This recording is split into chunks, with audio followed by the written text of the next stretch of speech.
Welcome to episode 1, season 3 of the Press Play and Run podcast with me, your host Ryan Miller, and my new and improved co-host Alison Jardine. How are you, Alison?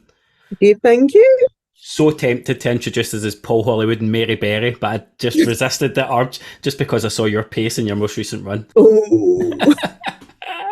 How are you feeling? First day in the new gig? I'm very excited. Thank you for inviting me. It's not an invitation anymore, it's a necessity. So it's been a few weeks. It's been a few weeks since we've been on air. You did join me for either the last or the second to last episode. I can't even remember now. And it's been a nice break from the podcast.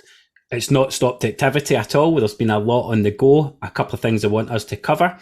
But we've got a packed episode today, so couple of things are going to happen. We are going to be joined by Lynn Smith, who is a member of the Press Play and Run community. She has been at the Press Play and Run Club long runs that was started. So that's a long run club running out of Lululemon on a Sunday morning. We are going to have quite a wee interesting discussion about pace that came off the back of the first long run, which really well attended. As everything that we've done here, we've just had so much support. It's just been unbelievable. As well as that, we've got our guests coming up. We're going to have Dougie Holmes and David Murray join us from Run Lanarkshire, fresh off of the New York Marathon. But before we get to that, Alison, let's have a wee catch up about where we've been in our running since we last spoke. I was obviously training for the Davaway Ultra.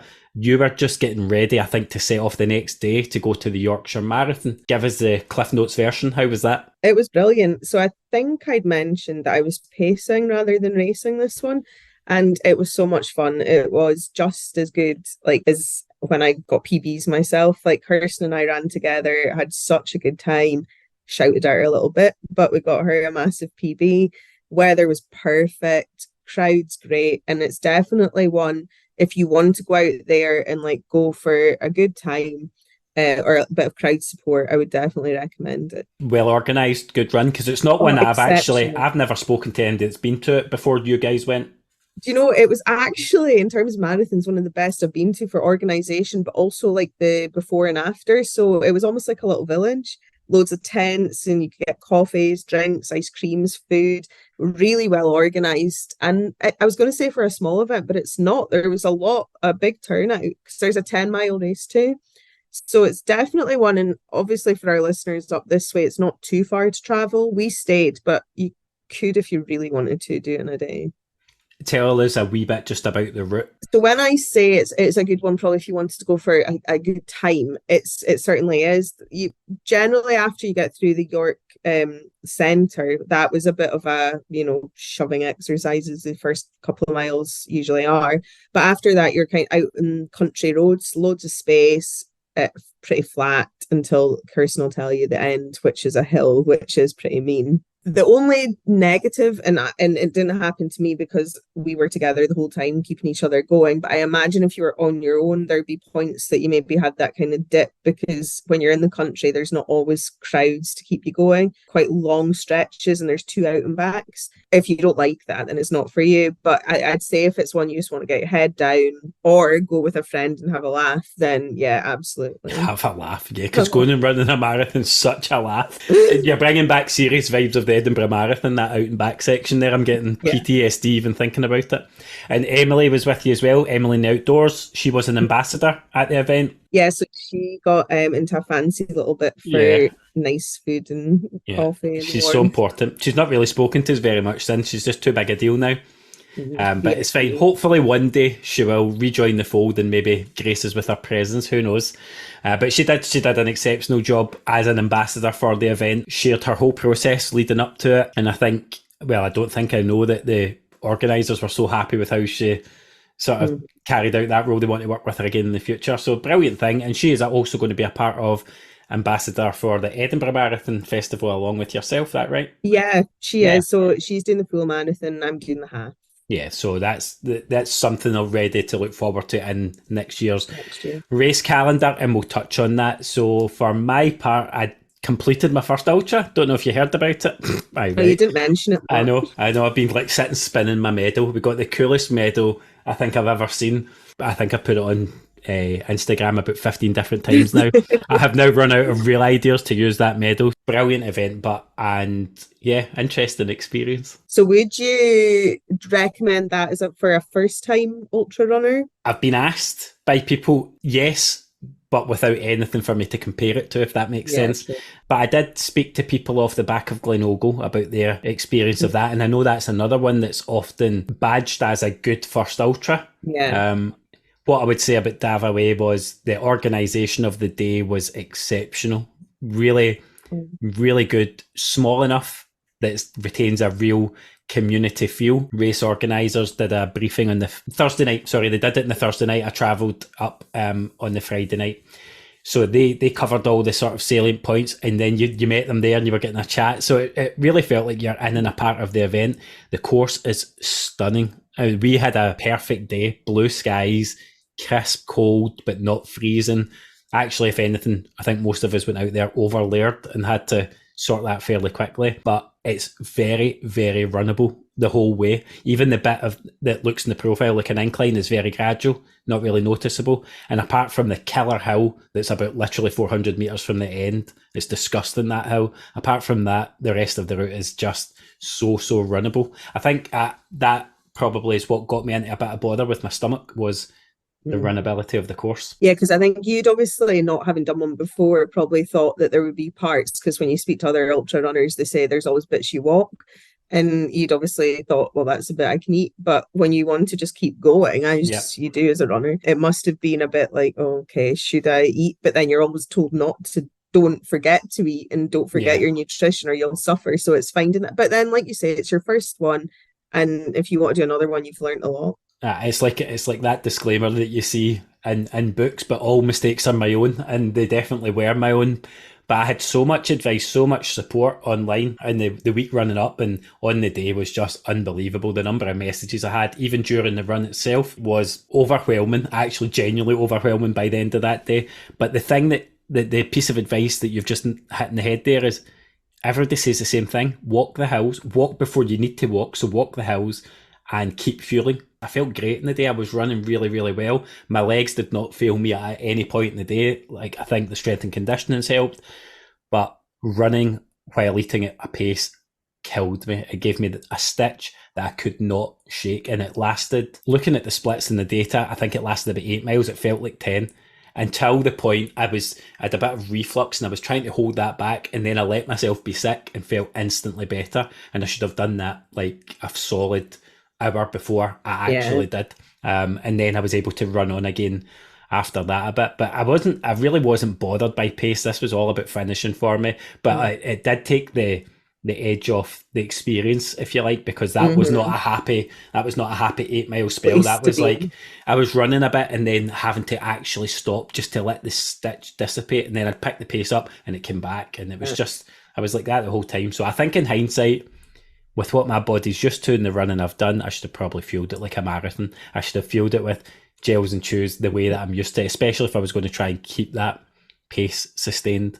So lots of learning, but not for a minute do I regret doing it. But neither am I moved to go and sign up for another one. Everybody keeps saying, what's the next one? I'm like, nope. All eyes on London now for me, and all other thoughts about ultras and things are on the back burner. I feel like there's a little spark in your eye. Yeah, it's London. No, I think there'll be another one after London.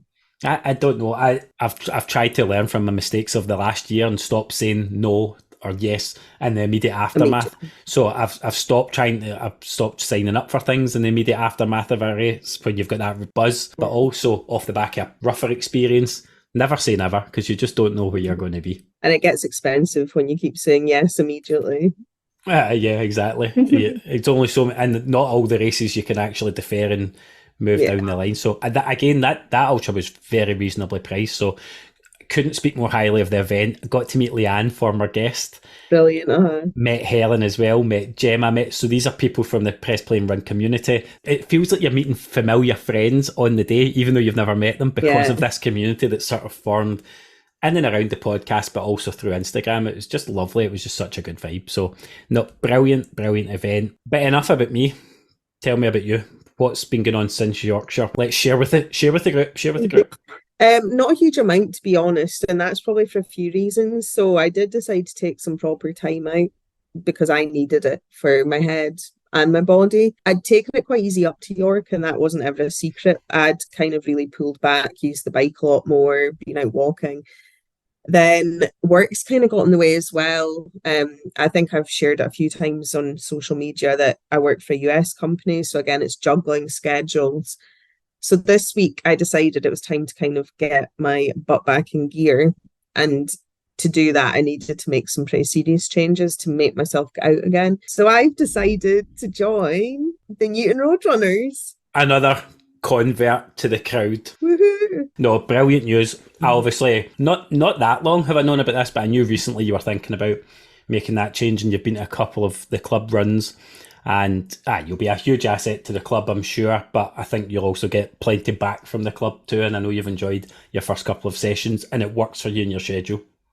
Yeah, and I think that was one of the big reasons, like you kind of hit the nail on the head there. So I was with a group before who were absolutely brilliant, and I've got so much time for them, but I just couldn't get there anymore. And then I was kind of stuck because I missed the social aspect. And then you'd invited me along a few weeks ago, and you can tell it's a club that take running seriously, but there's a social aspect, and that's an important, not for everyone, but it's important to me.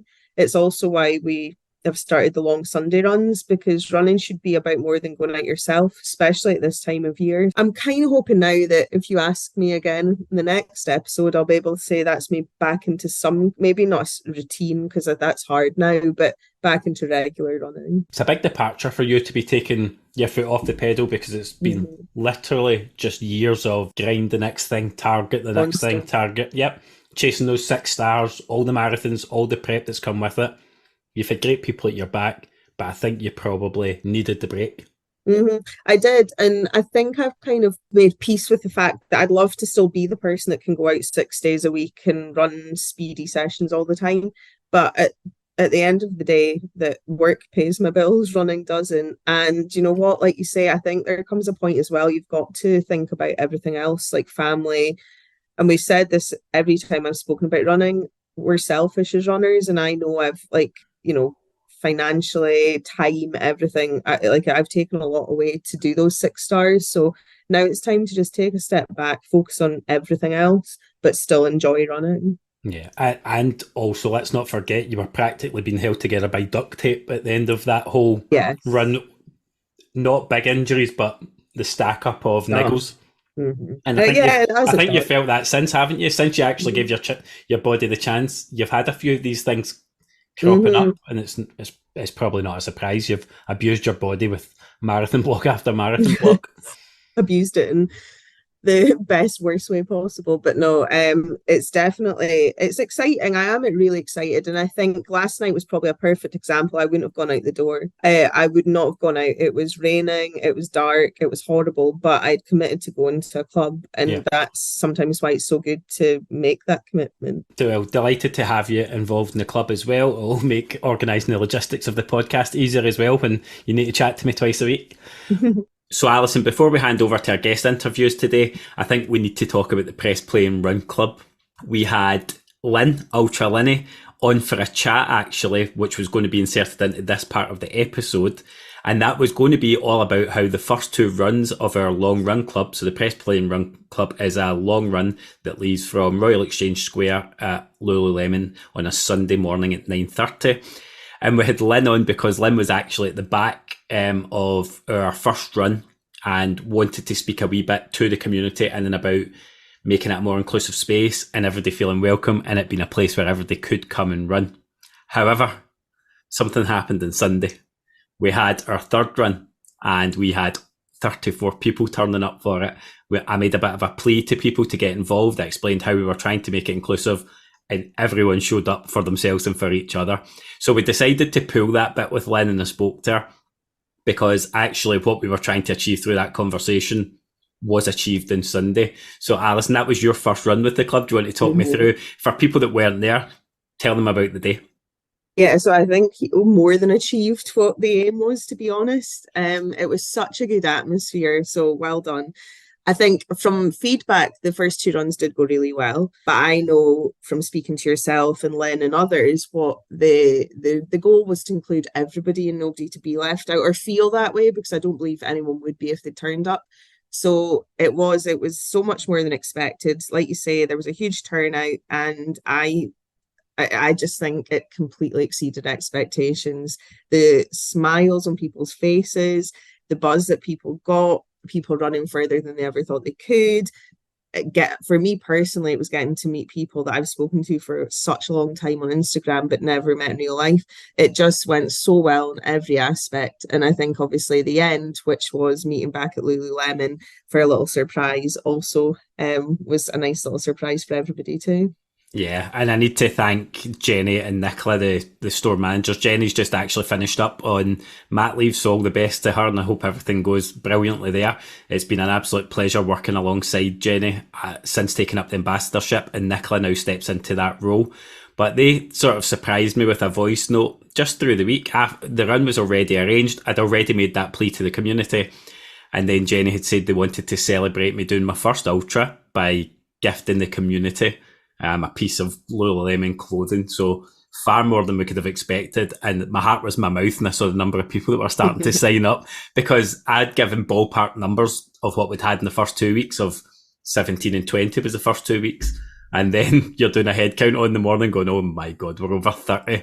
But true to their word, they stepped up, and it actually made for the perfect end to the run, because as people were finishing at different paces on that day, they were able to go in, do their private fit session, speak to the educators in the store, find out a bit about the clothing range, and pick the piece that they liked best before we went for a coffee. So the look on everyone's face when they were told that they were going to be gifted a piece of free clothing was priceless. I hadn't really told anyone, just because I was nervous that we'd end up queuing round Royal Exchange Square. I was going to say, or George Square. Exactly. So we did an 8-mile route that day, and we went through the Clyde Tunnel together, which was amazing. Just seeing everybody and hearing the noise, everybody sort of chanting and shouting on the way through. So poor souls walking up the other way must have wondered what was coming down that tunnel. But I think that was most people's first time running through the tunnel. Brilliant experience. Yeah.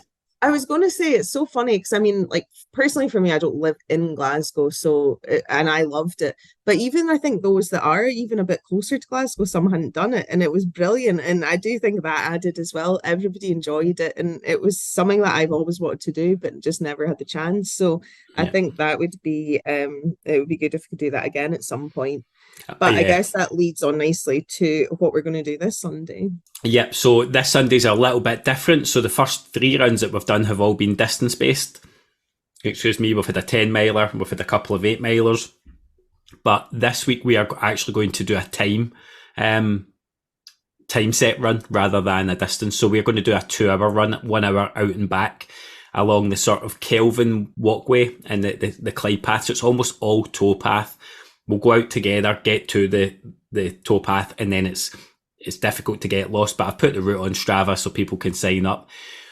Benefit of that is going to be that everyone is able to run at the pace that suits them. We've worked together, figure out what works for you, but the aim is to run out for 1 hour and run back for 1 hour at a relatively equal pace.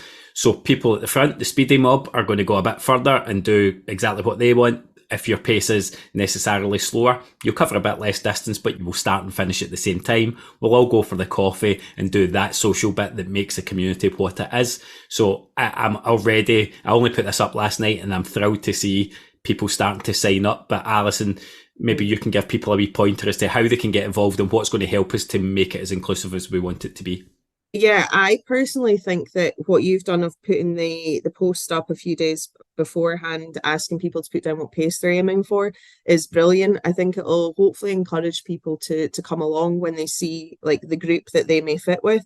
So what I would say is if people can go onto the Facebook page and have a look at the paces that have been set, if one is there that suits you, tick it. If not, you can easily add in an additional one. What I noticed when I went on earlier was, to me, so far anyway, the majority of people are ticking the party at the back, which is the new cool place to be. Yeah. And it's great to see. What we did, I think, speak to Lynn about was that whole misconception that if you're slow, you can't join in, where actually that's the average pace. So instead of calling it even a pace now, we're calling it the party at the back, which seemed to be the most fun place to be on Sunday. So yeah, tick the box that suits you, and hopefully there's also a few others in that group as well. And if not, don't be put off by coming, because we'll still make it that everyone's included in one group. And that's I mean, Lynn gets full credit for the hashtag party at the back, but that's the whole reason behind calling it that and not calling it a specific pace, because that pace will be whomever is at the back, and there will be a group for you to run with, and they're committed to running together, enjoying the social side of it. So if you happen to be even sort of 15 seconds, 30 seconds slower than you think that's going to be, that will be the pace for the day. So there is literally, pace is not a barrier to come into this run. You might need to go over that bit of, oh, right, I'm going to a place and you think everybody knows each other. Again, not the case. We've got new people every single week. Some people know a couple of faces, but this is not a big group that's been running together forever. So again, get involved. Let's do it. We are running up to probably towards the end of these sessions before Christmas, and we'll reconvene in January, where it will be weekly right through to the spring marathons. But get yourself involved. If you've got any questions, reach out to Alison, reach out to myself, or actually reach out to some of the people that are voting in each of those sort of pace groupings. What I was actually going to say, I noticed just before we came on to have this chat, was that I think the best way to if you have questions or concerns or anything about the Sunday run, is to actually just comment under that specific week, because I know somebody's already asked about, is anyone doing a shorter distance, because that's on their plan, and that's the whole purpose of it, isn't it? It's a community, so use it to chat. If you've got any worries, or maybe someone doesn't want to do an hour, then just put it in there. So usually someone's going to come back and say, oh, do you know what, I didn't want to either, so let's do our own thing and go for coffee after. That's a great point, because I saw that post from Kaylee as well, saying she's only got 12k in her plan. So Kaylee's reached out on there, and if anybody has similarly shorter distance, you can arrange what works best for you there. You could run 6 out and 6 back on that same route, 6k out, 6k back, or you could run the 12k out, hop on the tube and head back into town for the coffee if that's what you want, or home if that's what suits you. This is the beauty of it. You find your sort of group for that day, for whatever you need on that day. So I'm really confident, and actually feeling so positive. Sunday just absolutely filled my cup in terms of seeing everybody. It did more than I think I could ever have hoped this early on. So just want to keep that momentum going now. Absolutely. And I think the last thing to just say about this Sunday is, I think it's a fantastic idea, and I think a lot of people will enjoy the out and back. But don't be put off either by the hour out and the hour back, because I know we spoke about this. To me, that can seem intimidating to some people. So like we've just said, it doesn't have to be that. It can be half an hour out, half an hour back. Like you said, Ryan, it's what works for you. Yeah, absolutely. Or you could run, 45 minutes out and come back, and if you've still got the legs, then there's a wee bit you could just loop it in and around town at the end. If you still feel you've got the legs, you're a bit closer to where we're finishing. The options are there for you, but use the chat underneath those pace zones to talk to each other, suss it out. If you're feeling apprehensive at all, speak to somebody. Don't sit and wish you could be there, because you absolutely can. So we just wanted to jump on and sort of re-record this bit, say sorry to Lynn publicly for having her on for a conversation and then pulling it. But with that said, we are now going to hand over to our conversation with Dougie Holmes and David Murray. Joining us in the Season 3 premiere of Press Play and Run are not only members of their running community, but also help build it. From their tireless work and the core volunteer team at Drumpelia Park Run to the creation of Run Lanarkshire and stints as race founders and directors, they've provided a platform for thousands of runners to run, race and compete together.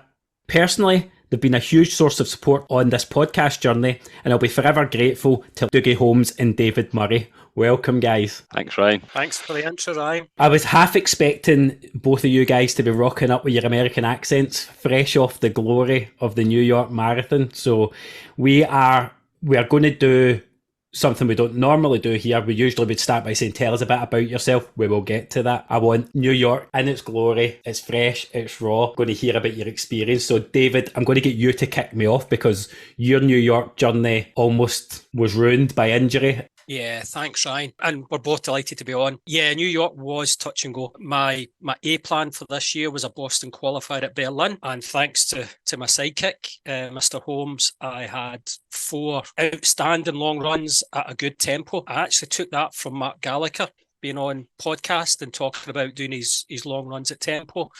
And I dropped him a wee message. I know Mark pretty well. He's a good guy and a real inspiration for me. So I spoke to Dougie about that and worked on that. Felt great. Went on holiday for 10 days. First run back, picked up an Achilles injury, which meant that Berlin wasn't happening. It was quite hard to take, feeling good, but I really had to fill my attention on being fit for New York. New York for Dougie and I has been 4 years in the making. And for me in particular, we both got a Strava place. For New York, we didn't get in through the ballot. In order to do that, you do a virtual marathon. So my virtual marathon on New York week was 2 years ago. The plan for both of us was to do Liverpool Marathon that weekend that would qualify us and get us another medal. But unfortunately at the time, my dad was terminally ill. I couldn't really leave. So my virtual marathon was 25 and a bit laps of Lock End Rumpelia. And I hadn't really thought about it much until I was on the plane to New York and just thinking about my dad and what it meant, whatever. So it was quite emotional for me. But long story short, I've got a great physio, Gavin at Healthshare, that's looked after me really, really well. I just trusted him, trusted the process. Didn't run for nearly 6 weeks, which was really, really tough. And with 2.5 weeks to go, he said, right, you can do some runs. Fitness was out the window. But New York was never going to be about times. It was all about the experience. And I tell you what an experience. It was absolutely phenomenal. Chicago for both of us last year was by far the best running experience we've had. And I thought I'd never beat it. But New York was really hard to describe. Just the whole atmosphere. It was a wall of noise. You know, I've been to massive football matches. I'm a big Celtic fan, and I've been to some big European nights, but the wall of noise going through Brooklyn was quite emotionally draining. The whole marathon's iconic. You know, I could probably talk for hours on it. Yeah. It took us longer to get from Midtown to the start line than it did for us to run back. Because we both decided we would get the Staten Island ferry. Because again, 6 a.m, you're on the ferry, sun's just coming up, Statue of Liberty in the background. You then come off that, you're on the big yellow school buses, going to start line. So it's all of that experience. Yeah. And then the marathon goes through the 5 boroughs, over all the bridges, you know, and finishing in Central Park. You did an amazing job to get there and wring out the experience that you deserved from it. I'm delighted that you got there. I was obviously following it closely and I'd been back and forward with Dougie, so I knew how on the knife edge it was, and you don't need to worry about struggling to describe it to me because I've got 3 people here that can describe it to me, so I don't feel at all left out here. Let's get Dougie's take on it as well. Dougie, I was obviously hoping to run more together, and mostly through me being flaky with all this podcast shenanigans going on, I was struggling to nail down times, but I did follow your training very closely. Do you want to give us your on-the-day perception? Yeah, I suppose for me, New York was my 4th major. It's my 3rd major in a series of 4 in 18 months as well. So the first 2 majors I had, I was chasing times and I didn't have the best experience going through them because it was all about the time. I decided this year when I went back to London that it was time to lift the head. It was time to take in the sights, time to take in the atmosphere around about it.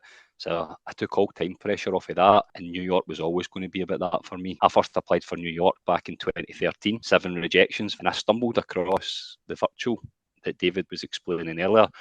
And from that, I managed to get my place. So it was actually 2019 when I did it. I actually did Châtellerault Ultra as my qualifying race. So it was 5k loops at Châtellerault Country Park. So I ran the 26.2 miles and then I was like, stuff this. I want to wait at the tent, have a pork pie and a cup of tea, like, because I knew I'd qualified for New York by that point. So, and then once I'd settled myself down, I went to be back out and done another couple of laps. On the day experience for me, it was everything I could hope for and everything that lived up to all the hype that I'd wanted to. Didn't put any time pressure on myself. Our friend Alan, who's also been running these majors with us, he ran with me for the first 18 miles. He had his name in his top, I had my name in my top. We hugged the side of the road, which I don't know why we did that going through Brooklyn, because it felt as if somebody had taken half a step, they would have wiped the 2 years out going up those streets. I've never really felt noise like it. You do 5 bridges as you come over New York. The first one takes you over into Queens, and then you swing for about 1.5 miles before you go over the Queensboro Bridge, which takes you back into Manhattan. And as I was approaching that bridge, I actually turned around to Alan and said, I'm actually fucked. I'm drained, like, from the noise. I felt like quite overwhelmed just with how supportive it was. Very interestingly, I seen my favourite sign I think I've ever seen in a marathon running through Brooklyn. So we're running through and it says, yep, it's long, yep, it's hard, you've swallowed worse. Get on with it. Dear me. That's a favourite. You normally see all the same signs in the marathons. That's the first time I'd ever seen that. It was brilliant. I loved it. Rachel McPherson was winning the sign wars for me with the run like you're being chased with a jobby and a stick at Edinburgh, but that might be well and truly up there. Alison, how is this in terms of like your recollection? Well, I think I'm going to steal the emotionally draining as the reason that I almost didn't finish it. I did it because I was tired at the end too. But no, everything you're describing actually is bringing back like all those emotions for me, because you're so right. I always say that to people, like, you try and pick out something about each of the majors, because everyone always asks like, what's your favorite? But New York is the only marathon that you will get people every step of the way, but like screaming. And it's not even just for like a certain period and they go home. Like, I ran New York in 5 hours, 6 minutes, and they were still there screaming at Central Park with their signs and, like you say, the names on your top. It was just, yeah, everything you said. And it probably, I mean, I kind of put my tiredness down to the fact it was my first marathon and I hadn't trained properly. But there was an element of the emotionally draining side, because it is so much. I suppose when I come off the bridge in Brooklyn and re-entered Manhattan, so you can back off a bridge in back off that bridge and you enter on Fifth Avenue, and you think, all right, okay, the park's just up ahead. Little do you know, it's like 5k up ahead, and it's a steady incline all the way up until you get to the park. That was probably the bit that physically I felt the worst in the race. I knew the minute I turned into Central Park, right, okay, it's done. Like, you're coming down there and it's about the victory lap and it's about just taking in everything. And that change for the whole like urban jungle, going into that park and then just the greenery there, it felt like a different event, but the noise didn't change. Do you know what I mean? Yes. It was still rammed to the max. It was still there. It was still loud. I was very aware when I changed from coming off the street and entering the park of where I was and where we did. And we'd actually walked up to the finish line on the on the Friday, when we'd picked up our race numbers and we'd been out and about. So as we came round the Columbus Circle and started re-entering the park, there's just this little gap in maybe a couple of 100 metres where there was no spectators, and it was silent apart from the patter of the feet. But then everyone's just got to come up and the grandstand appears and it appears to come up, and then you see the finish line, and it was phenomenal. The experience for me was great. It lived up to everything I'd hoped it lived up to, and it was even better to share it with like David and Alan. If you can get there, get there. That's what I would say. It's a bucket list one, along with I know the majors are not everybody's cup of tea, but they're all iconic for their own reason. They are all bucket list, sort of not something I thought I'd be saying a couple of years ago, running 5Ks. But there's a lot to cover for me with both of you, not least because there's all different dynamics. We could probably do an episode each on your dynamic of running together and what that's brought. Then you've got the whole park run thing, you've got Run Lanarkshire, and I want to touch on all of it. So I'm looking for this, probably very briefly though, to hear, where does this fit in your marathon journey? So not only marathons, but when did the running start? When did the marathons start? And how far along that line are you? David, can you kick me off with that? My history, again, like a lot of people, I played a lot of football when I was younger with my mates, played at a reasonably decent level. I'm a proud father of 3 daughters. So when they came along, I just didn't have that time. I also tore the ligaments in both my ankles pretty badly. I had to stop playing football and just put a lot of weight on and just get a bit unfit. We moved house. As you do, you get to know your neighbours, and drunkenly one night at a barbecue in my neighbour's house, I agreed to go running the next day with one of my neighbours. 6 o'clock on a Sunday, forgot all about it. Linda and I just actually ordered a Chinese that night, and Amanda chaps the door in the running gear, and I'm like, oh, what's wrong? I thought she was looking for one in the kitchen. She says, oh, you ready to run? You're saying, is that serious? Was that a serious thing we were having? Hey, listen, I had that many beers, I forgot the conversation, so so I'm not sure I had it. But long story short, that led to, it's a bit of serendipity. So Dougie was heavily involved in the Cumbernauld 10K, but not quite at that time. So the very first Cumbernauld 10K was in 2007, and that was the very, very first race I ever done. First time I had a bib on my chest. All I did was run the Cumbernauld 10K. It's literally half a mile from my house. I would train for it for a couple of months, taper, and then do that. And then as ever, you get into the wrong company or the right company. So you say you get to meet a few runners. Before you know it, you're into other races. Did my first half marathon in 2013. Did my first marathon at Stirling in 2017. My first ultra at Glen Ogle 2018. And since then, I've done I've just counted up, 14 marathons, 5 ultra marathons, 300 park runs, and 195 volunteering days at park run. Okay, David, who's not? Who's not? And all of that has just been around the people I've met, challenges they give you, and it's a bit of FOMO. You're thinking they're doing that, I want a bit of that. I've met so many wonderful people just through running. You know, a lot of my best friends that I've got have been through running, and it's a real big thing for me. Just Clearly. in terms of, yeah, but it's my escape. You know, I can get out for an hour either first thing in the morning or later on at night, just clear my head. It's good for my mental health, absolutely. But equally, the people you meet are just phenomenal. You know, there's very few arseholes that run. Well, I don't know. I managed to get one hosting the podcast with me. But essentially, that's my story, Ryan. Pretty hard to fit all of that into a short and sweet. I'll tell you about my one marathon and my one ultra one day if you want, right? But, Dougie, beat that. Well, he can beat that. Don't worry. We had a very similar start, probably similar start to you. Usual football, stop, overweight. But interestingly, running for me started when two of my friends actually get ill, and it was my best mate. I was in holiday Egypt at the time. He took a phone call and he told me that he had a brain tumour and he was going for an operation the next day. We flew home the Tuesday after it. Fortunately, he's okay. He's still here. So that was that. But when I got to the hospital that day, one of our other friends also got admitted that weekend and had a glioblastoma, stage 4 brain cancer as well. Fortunately, she's still here. This was back in 2011. Off the back of that, Charlene decided to raise some money for Glasgow University Brain Tumour Research Fund. So that's what got me to sign up for my first half marathon, Glasgow 2012. Phenomenally, Charlene raised about 60 grand for that charity off the back of stuff she's done. As always, first half marathon, a few false starts, didn't know what I was doing. Managed a fairly respectable time of 150 when I come over the finish line. Then fell down and lay in Glasgow Green for about half an hour because I couldn't get up because my legs were done that day. But what it done for me is it probably made me aware of my health a bit more for that. And then it got me thinking about what I wanted to do and be healthier. So I started signing up for other things to give me the motivation to move to something there.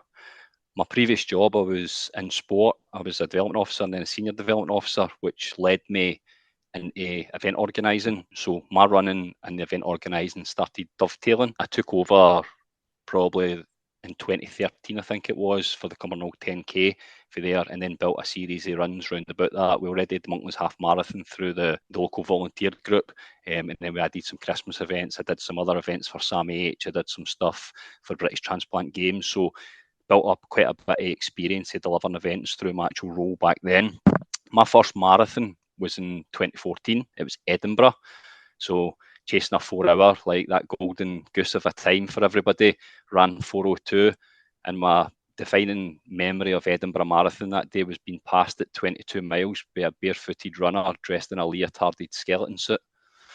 So, as we were passing the nuclear power plant, coming back into towards Musselburgh, he sailed past me going up that hill, which was all good fun. That was 2014, and quickly following that, I did another fundraising event for the Brain Tumour Research Fund. I did 110 10Ks in 110 days. So I'd done a 10K every day for the 17th of June through the 4th of October, and then I got Charlene to come and do the Great Scottish Run with me. So if you dig to the archives somewhere, you'll find a wee bit on BBC, a wee interview with the two of us in relation to that. And then for there, it led me into Jog Scotland. We'll keep some of that as we go, but to date, I've done 18 marathons. 5 of them are virtuals for over the COVID times, and I've done 4 ultra marathons to date as well, obviously ranging through that. I think my biggest year was 2019 leading into COVID, and I'd done 5 marathons and an ultra that year, so I was really flying in the swing of it then, and then it came back off of that. So I think I'm just going to leave it to you, Alison, right? Because I'm like, what am I going to talk about here? Crack on. Well, yeah, I mean, I thought I did 4 marathons in 2019, and I was like, oh, that's a lot. And yeah, you've just blown me out the water there. But no, it's remarkable to hear both your stories, I think, because they're so similar, but then almost there's different reasons it kind of started as well. And I always think if you've got a focus like a charity or a reason you're doing it, it does kind of give you that keep going when it gets tough, which it always does at some point in a race. Dougie was also a triathlete. He's been a bit modest. Well, I was going to ask about that because I noticed there was a picture of you diving into, was it Strathclyde? Yeah, it Yeah. was. They So came not back many up with a shopping trolley on him. I was going to say no many people all swim in Strathclyde Loch, and it's actually a Well, running joke in our team at work that none of them actually want to let their dog swim in it, and I used to go swim in it every lunchtime. The fact they had to Yeah. like drain it and clean it before they did the Commonwealth Games tells me everything I need to know about swimming in there. So before we move on to talking about other things, I want to know, so I know Dougie, you've done New York, Chicago, London and Berlin, and then David, have you've done Chicago, New York, you haven't London. in London, so Yeah, I've got 3 stars. I was due to do Berlin, obviously, but hopefully next year. So are you guys planning? I know it's not easy logistically or even trying to get in, but are you planning on trying to do the final one together? We've actually not discussed that yet. I've got a place in Boston for April. So my Chicago time qualified me for Boston. I vowed I would never try and run a fast marathon again after that. But then I think for Tokyo, obviously it's very hard to get in. So timing it and planning that together could be difficult. But also I've got aspirations for the family to come. I've got 2 kids, 3 and 1. So I'm hoping they can be just maybe a wee bit older. I want to make a holiday out of it, hopefully, of that when we do it. But I'm sure we'll discuss it as we go. The goal is to get him to Boston first, get him his 5th star, and then we'll see how we go. Unless it gets into Tokyo before it gets into Boston, then it's a different game. Yeah, Alison, it would be lovely to end the journey. We might need to save up for Sydney after this if they bring a 7th, but yeah. Yeah, I was told you are finishing those 6 stars before a 7th gets added. Can I ask a question? I think I need to be the voice of naivety here. So let's say you're in a position like mine. You've run not one major, you've run 1 marathon, and I'm going to be doing London. So if somebody's embarking on that journey, it all feels a wee bit like impenetrable as to how do you get into all of these things. And I think the point that you raised there, Dougie and David, both of you, about there's that alternative route that you found into New York. How do you maximize your chances of something like Tokyo? I'm guessing if you've got enough money, at some point you can make it work. But Dougie, you're going to jump in? There's various routes into them now, and all of the majors they've gave multiple options in order to enter into them. So if we take Tokyo, for example, there is a standard ballot, which is very hard to get into. They then have a series of charity places where you can apply to charities direct. They only let you apply to one. You can't apply to more than one. So if they don't accept you, you don't get in. They also have another route where you can just pay the fee to the charity directly. So you can just stump up the money yourself there and then. I think it's around £1,000 or £1,100 now, and that can get you a place. And then ultimately, I think Abbott recently, if people have got 4 or 5 stars, there's additional places available at the ones that are very difficult into your Bostons, your Londons, your Tokyos. So I've 4. So up until Monday there, I could have applied for a space in Tokyo for next year. Yeah. They had 150 spaces just for people who've got 4 or 5 stars. I didn't put my name in the hat. It's interesting to me from a sort of equity point of view. It's very heavily stacked towards people with a network, people with finances, people with the means. It's not going to be attainable to everybody. I was just curious, but I actually didn't even know that many routes existed, and that's probably more heartening for some people to hear than just the ballot, because that feels impossible at this point. Ryan, to give you a wee bit of confidence and comfort, one of our friends, Karen, that's been to Chicago with us, she entered, I think, was it 5 or 6 ballots? She was successful in each one for the majors. So somebody's got to win it. So she had a great run. Her tip was she entered every ballot in the last day, and every one she done, she got in. Whereas we're champing about entering right away. I'm in first. I'm wait, sit and click and refresh. That's interesting. Sorry, the other thing I was going to say, both Dougie and I are on a World Marathon Major Facebook page. It's a guy called Robert Wang, who's an expert in Boston. But he is phenomenal. He researches. He's Dougie, what like he's on Facebook all the time. Yeah. Everyone, he talks about all the virtual runs, all the routes to get in, all this sort of stuff. So it's a mine of information. So if anyone is interested, I would suggest you that World Marathon Major Facebook group it's a font of all knowledge. We've got so much from just scouring that. So I got to meet him. Oh, look at you! You can't hide the smugness. No. I know. I can see the smile. No, but he is. He's like really famous in the Yeah. world major. And this he is a fountain of knowledge. If there's like he knows everything there is to know about how to get in and like the analytic, like he analyzes everything. He'll tell you anything you need to know. But yeah, we met him at the bus queue at Boston. This is so funny that you think this is a great thing that you're. I'm just imagining all the non-marathon runners going, "What are they talking about now? Who is this?" It's like you telling your Waynes that you met a famous player for the 70s, and they go, "So what?" I would say, Ryan, that there is different ways to get into all the majors, and I've probably get in differently to all of them. So somehow I came out the ballot in London, but I donated my fee for 5 years. That gave you into another draw for an extra 1,000 places when it was 2017, and then 2,000 places now for my 2023 place. I time qualified for Chicago, and a charity fundraised for Berlin. Yeah. So, like, where there's a will, there's a way, as they Yeah. say. Yeah. I never started it to go and do all 6 majors until I got my space in London, and I went out of space in London. The wee hook came in, and then from there, I entered Berlin. I took my Berlin charity place in the huff because I didn't come out of the ballot in London. So it was a next day immediate reaction, and that's just. It's more of a passing point. It's where there's a will, there's a way. I agree to a point, but there's also donating your fee 5 years. You need to be in a position to do so, and even actually being successful in the ballot. I could be successful in the ballot in Tokyo tomorrow and be privileged enough that I've got the chance to go. There's an equity issue there, and I know there's a million other marathons you can do, and it's just an interesting one as it becomes even more commercialised. These things are not cheap in the slightest. Yeah, and Ryan, even the entry fees for the majors, I mean, they are doing eye-watering. it at a budget. Doing it at a budget is doable. I mean, Dougie's doing Boston on a budget, but still, it'll be a fair amount of money, even going and staying a couple of days in a hostel and whatever.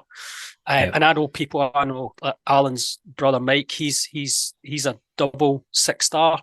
So one of the very few in Scotland, and both times he's went to Tokyo, he's arrived on a Saturday morning and flew out on a Sunday night. Now, if I'm going to Tokyo, I want to go and see some of it, but basically he just went, done the race and come home. Yeah, and it's a pretty penny just to do that. So I do take your point. Yeah.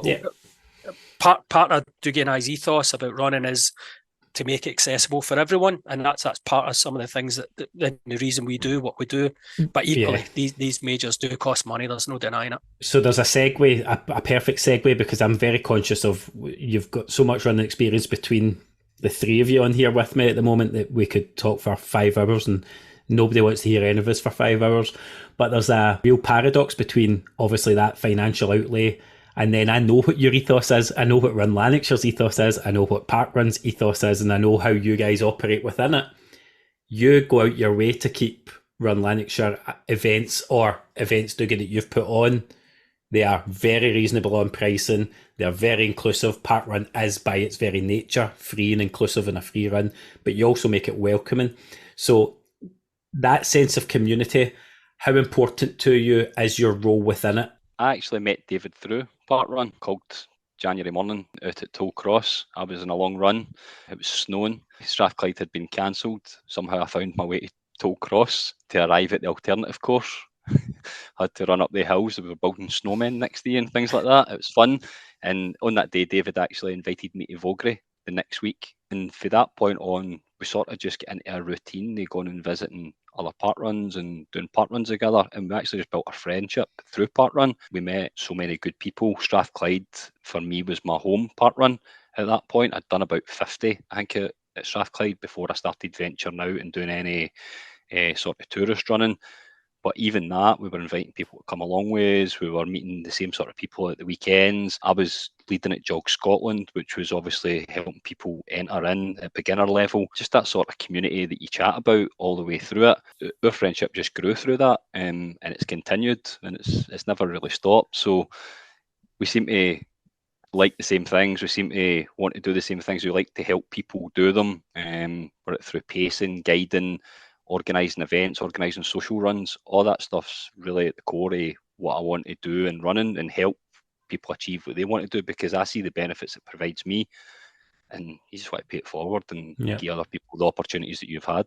Yeah, it's exactly that for me too. I started my parkrun journey through one of the guys at my office. Actually, I started a new job, and the first day there, one of the guys had a bit of a medical incident. I don't know if it was me starting as his new boss, but he was rushed to hospital with a heart condition. This is a boy called Adrian, used to be really fit and healthy. Long story short, he came back, but he needed to lose weight and get a bit fitter. And his daughter used to go to parkrun. So I said, look, I'll come with you. And we went along to Strathclyde, and Strathclyde was just so friendly, so welcoming, nice and flat, easy. And just, every week I went with Adrian, and we just built up a bit of routine. And then you get chatting to people. And I really enjoyed the satisfaction he got and the buzz that he got from getting a bit better. And I thought, I like this, I probably get more satisfaction out of seeing him getting better than my own running, if I was honest. And then, of course, you've got the options of volunteering. Strathy is brilliant because they do Pacer Saturday, first week every month. And that 24-minute bib was mine for probably 2 years. I'd done it, and just that satisfaction was phenomenal. And then we get approached by a visually impaired runner, Andrea. So Moira and John had been approached around that. She wanted to come along and she wanted to run. And I thought, I quite fancy that. So I started guide running, and I've done, I think, 35, 36 park runs, guiding visually impaired runners, 6 different ones. I actually went on my 50th birthday, I was going to do the Dublin half marathon, and I'd scoped out a park run to do in Dublin, joined a Facebook group and noticed that they were looking for a VI guide that week. So I went and met a girl I'd never met before and guided around a course I'd never ran before. But she'd done it over 100 times. So there's a joke here, David, about the blind leading the blind, and I'm not going to make it. Absolutely. Yeah. So all of that, and genuine honesty, Ryan, I get more satisfaction out of seeing other people and the joy that they get and replicating that. Parkrun gave so much to me when I started. They really did. And the Parkrun family is, it's phenomenal. So I felt it was natural to give something back. I've got much more from Parkrun than I've ever given back. Well, I'm not sure about that with your volunteering days, but Alison, there's some parallels between sort of how our friendship was formed in and around Parkrun as well, eh? Yeah, I think it just kind of reiterates the fact that what an important part of parkrun, the community running community is. We became friends through it. I've met so many amazing people. I love when you go to somewhere for a weekend, you can see if there's one there, and no matter what, because runners are so friendly, you'll always get chatting to people. And it's just something I feel so lucky to be a part of, and that we've got on our doorstep. It's still, despite anything I've done, it's still my favourite part of the running week. I love to get there. I love just the buzz in and around it, and you can make it what you want. You can gun it, you can jog it. I'm going to ask Dougie about the Dusk to Dawn series, because anybody who's followed the podcast page will know that we gave away races. There's a lot of overlap in the two communities between who comes to your events and who comes to mine. So you've got a guy, you're doing a run in Châtellerault Sunday and stealing away some of my run club. So thanks for that. I really appreciate it.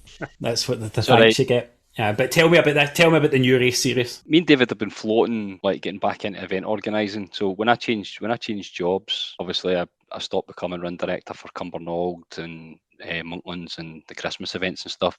And we had been doing some runs. And then over COVID period, we had only launched Part Run at Drumpelia the July before it. We'd been building up quite a community. And when COVID struck and everything dropped down, there was a gap there for everybody. Nobody had anywhere to go, no had anything to do. So we started doing some challenges during COVID for people to get involved in. So we did scavenger hunts and things like that for people to go and find things in their local community when they couldn't go too far. And then it led into a thing that we did called an Ultimate Team Challenge. So we ran it through the sort of Parkrun social group that we have, and we ended up having about 84 or 88 people take part, and we put them into teams of 4. People who had never met each other, like into teams. And then we gave them a challenge for 7 weeks in a row, right? So we tried to make it really, really inclusive. So it wasn't always about being the fastest. We did a week on elevation where they had to run no more than 5K, but they had to put as much elevation in. You should have seen some of the people that were doing it. They were finding a hill that was 10 metres long, but it was like straight up and down. And they were climbing buildings. They were doing like 200 reps, like a hill for 5K in order to do it. But the point I'm trying to make there is what it done is it sort of let us know that there was a space out there for like social events, and people were striving to do things together and be there.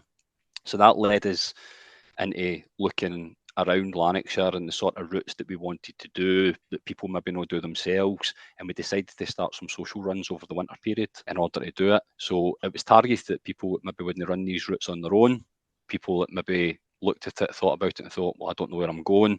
So we built it up starting around about the winter of 2020 and 2021, and it's grown each year where we do one run a month. So we'll only take the runners away for 1 week, Ryan, and then they'll be back the following. I'm fed up with their chat anyway. They can stick. So, but that then led us in the train of thought was that we wanted to actually get back into organised events as well. So we've decided that we would go and we would pick a route that we both really enjoy. It's local in Lanarkshire. It's potentially somewhere that not everybody's done, but we wanted it to be a wee bit unique. Just before I left my last job, I'd put together a Nightlight, which was taking place at Drumpelia.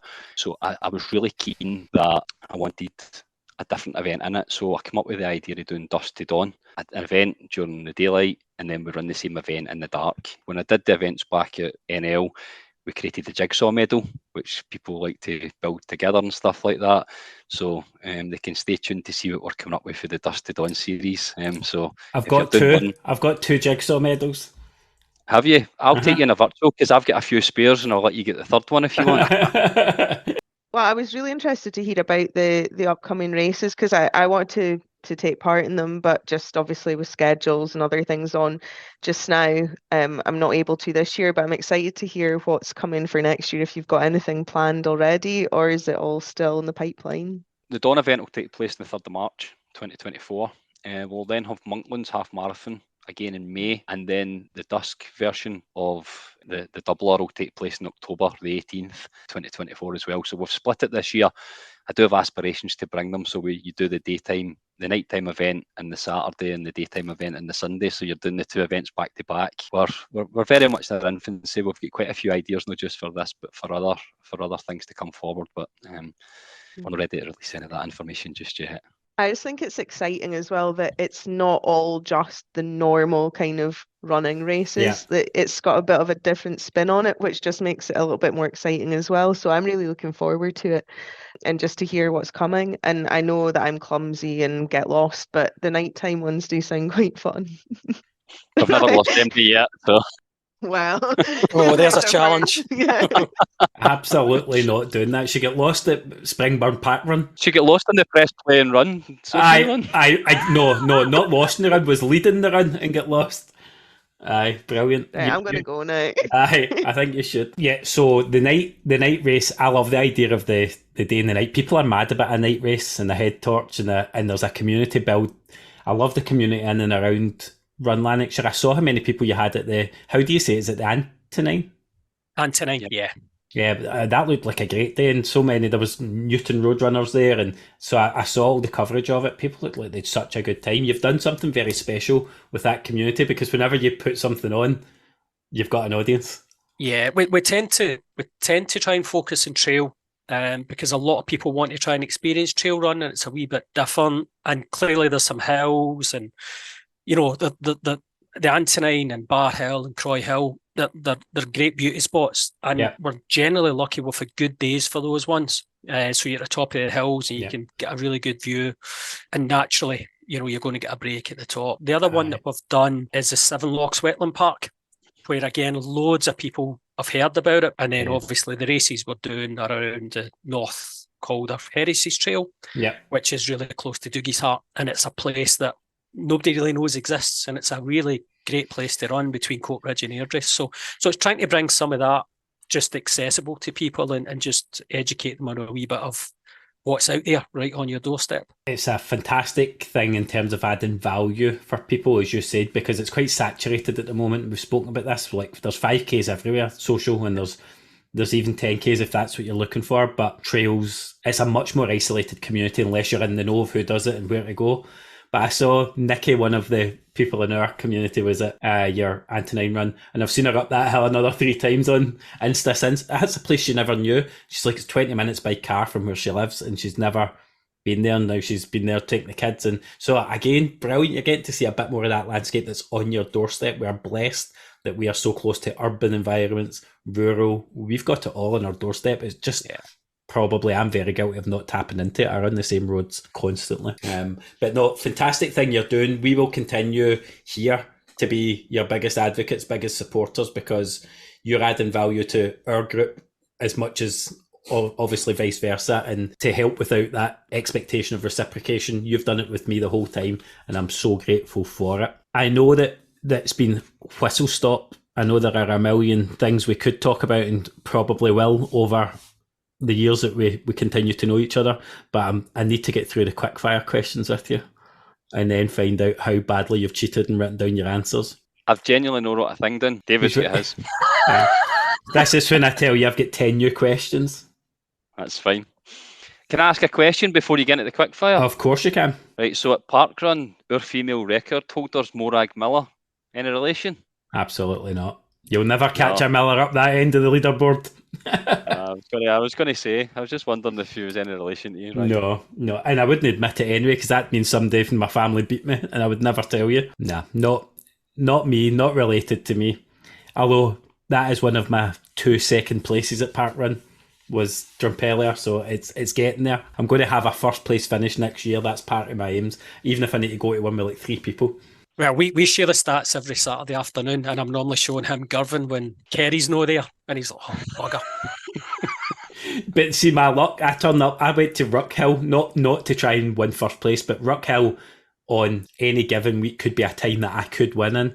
The time I went, I was second in it, he blasted past me and he finished like in about 17 minutes, and it's not an easy course as far as I'm concerned, Rockhill. It's quite hilly. And then you see in Strava, you see who you ran with. I clicked in. It was a 35k run he was doing, and he'd absolutely horsed by me. He'd missed the start, was late, and still did it in 17 minutes. I was like, that's just my luck. You know, any other given week in about that month, I think I would have had enough in my locker, but alas, it was not to be. I'm glad you gave Rockhill a name check, because that's our friend Lindsay's event director there, and it's a beautiful park run. She's fantastic as well. She does such a good job there, and I met her on the day. I know her through Instagram a wee bit, but I met her on the day, and she's obviously so well known, and especially in the trail running community, and a lot of friends I have that do trails like idolise her. They love following her journey, so it was nice to meet her. I've had very few experiences at parkrun where the race or the event directors were not adding terrific value to my day. It's been amazing. I don't tell Pat that though. We'll say Pat was the exception to the rule. He always is an exception. That's right. Right, gents, let's go for the quick fire round. You know the drill here, okay? So these answers should be relatively short, snappy, whatever comes to your head. On your marks, get set, go! David, favourite running shoe of all time? Next Tempo, next Percent. Dougie? Nike Air Pegasus. Favourite training route? It was Creaky Wood Trail, but it's been obliterated by forestry decommission, so it would be the TAC. Dougie, favourite route? Probably Barnsaw Nature Reserve in Motherwell for me. Proudest running moment, David? Doing the Men's Health 10k in 2013 with my dad. Nice. Dougie? As an event organiser, winning Scottish 10k of the year and third in Britain for the Cumbernauld 10k, and as a runner, probably completing my first marathon. And because I'm not letting you cheat, which one is it? Probably winning the event for Scottish 10k of the year. I'll let you have both. I'll keep them both in, right? I'm not going to be that guy. Your worst race or running experience? Oh, mine's is easy. A 20-mile training run. Dougie will remember it well, with my friend Maria. I suffer from hip issues, and from the moment I got out of the car that morning, I was in agony, and it was bucketing of rain, howling wind, and all I did was watch Dougie and Maria just toddling along, chatting away. I think I said 2 words the whole run. It was horrible. But you finished it? Obviously. Hard as nails. Dougie? It has to be leaving in the ambulance at Monkland's half marathon. I've got to go back to that moment. 50 metres for the finish line. Cheating on Strava. Go to pre-long run meal. Generally, I'm pretty boring. Porridge and banana. Normally pre-run, whether it's an ultra or whether it's a long run or whether it's a marathon race. Okay. Generally toast and banana is my go-to in the morning of a race. I don't like anything too heavy before I run. Dream person to go for a training run with? Eilish McColgan. So you'd need a bike? Yeah. No, but I think, I don't do a lot of social media, but I follow her. I think she's really inspirational. I think some of her posts are really good and inclusive. Yeah, I like her a lot. Good one. Dougie, you've had an extra 4 seconds to think about it. I know, but that makes it worse. I suppose for me, as I joined running, I used to love Mo Farah, so I think I would want to go for a run with him and just talk about his journey all the way through, from being like 5k, 10k, building up to running marathons. So Yeah. I'd probably pick someone like him. It's the one sport where no matter where they got to, they all started doing the exact same thing you did, all struggling on their first run and probably trying to run too fast. There's something reassuring about it.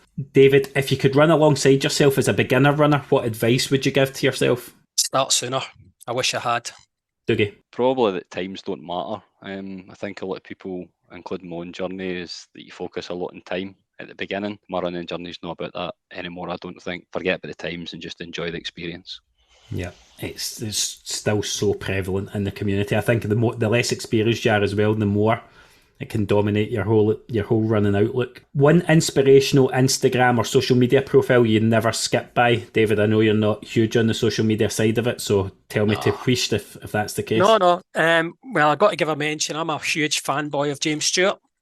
Yeah, he's a massive inspiration to me. It was him that bullied me into my first marathon. So anything that James is doing, I'm all over. Dougie? I suppose the last few years it's been the World Marathon Majors page, because I've been drawing all the knowledge I can out of that in order to get to where I want to go.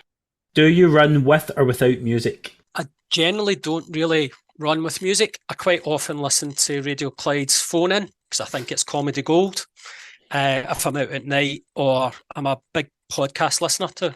So, I'll be a podcast. If I'm running with people, I don't take headphones, but if I'm at my own, it'll generally be a podcast. Yeah. Dougie? Podcasts for daytime running, and then for races and socials, never any music in my ears. Favourite park run?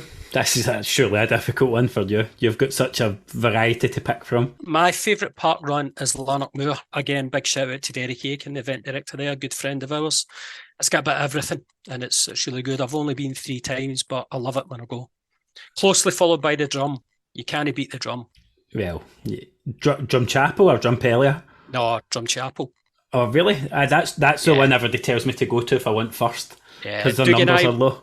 Dougie and I went to one of their birthday events, Dougie, didn't we? And they had a wee banjo player halfway around. It was just phenomenal.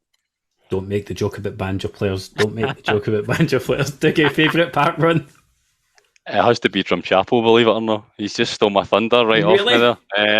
You were going to say that. I love the roller coaster on the hill. It's just so bumpy, and it's got everything. It's tight. It's fast in places. You want to pull your hair out in other places. Nah, Drum Chapel for me. That won't take any of us very long. Final question, gents. David, I press play and run because... Probably because of the friends I meet and the feelings it gives me. Nice. Definitely the words of a man that's written something down. Dougie, I press play and run because... It makes me a better person. Final order of business, guys. I have been slaughtering the playlist for 2 seasons. I actually ran listening to it tonight. It's not as bad as I've been making out. I think now enough time's passed between me listening at the start and what Kaylee did to it that it's recovered some credibility. So I'm going to ask both of you to add a track. We're not going to make you actually agree on a track. That's too much. What's it going to be, David? Well, my favourite track is Fisherman's Blues by the Waterboys. Making note for self. Don't know this song. Oh, come on. Nah, no, come on. I think we've already outed my musical knowledge as not being as good as I thought it was. Dougie? Queen, A Kind of Magic. My God, bit of cheese. Queen and ABBA. When it's dark and it's hard, it's where you go. Which was a famous saying of Freddie Mercury's. So, gentlemen, the final thing is for me to say thank you. I adore, genuinely, the work that you do in the community. I love to see people that give back, as I said, without that expectation of reciprocation, or it's for all the right reasons. You're adding massive value to hundreds, thousands of runners, and I'm sure that you know that, and also know that with the kind of work you do, you don't often pause to just think about that impact that you've had on other people. So thank you on behalf of the running community that you've provided these platforms for. I cannot wait to see the next stages of the journey towards 6 stars and the culmination of it, and your friendship grow and blossom. But thank you so much for coming on, opening up the season with us, being part of Alison's first episode in the chair before she had to start off as well. You're a pair of gems, so thank you again. All Yeah, right, thanks, very Ryan. much. Really enjoyed it.